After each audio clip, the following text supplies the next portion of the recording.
you get more of an up-down action. And if you look laterally to the outside world, you get more of a twisting and torsion action. So it kind of depends where you're looking. But this is confusing. As a med student, this is the type of thing I would try to memorize and just didn't work. It's easier, I think, to think about what happens with a palsy. With a fourth nerve palsy, you'll lose that muscle action and you see the following.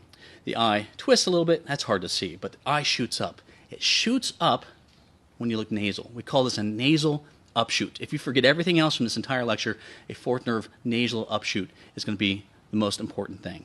So that's what it does. That's a lot easier to memorize than anything else. Like all the other ones, vasculopathic. You look for diabetes, you look for high blood pressure. You also look for tumor. It's a very long, skinny nerve with a very long course through the cranial, through the head. So a lot of places a tumor can compress.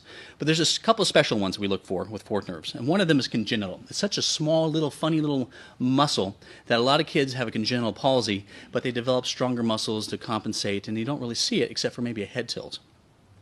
And trauma is the other thing we look for. It's a skinny, long nerve, and it can easily be damaged by head trauma. So, as under the microscope, we see the following. For the most part, it looks pretty good, but you guys see anything funny going on here? Is something going on with his left eye? Watch carefully. It's hard to tell. These things are subtle. Is that left eye, is it shooting upwards? Could that be a nasal upshoot on a right gaze? Perhaps. This looks an awful lot like a fourth nerve palsy. So here we have a 58-year-old gentleman. He's got high blood pressure and a new fourth nerve palsy.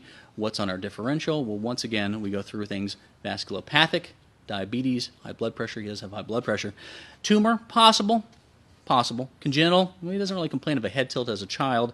And trauma, he doesn't really have any. So maybe vasculopathic. Do we work this gentleman up? New fourth nerve palsy, I probably image just to rule it out, but hopefully this will get better on its own. But our learning point is the following, is that fourth nerves have a tendency to create a nasal upshoot. That's what they do. So once again, if you remember something from this lecture, memorize this silly, it's real long, and trauma can sometimes rip that nerve out, and that's why fourth nerves and trauma kind of go hand in hand.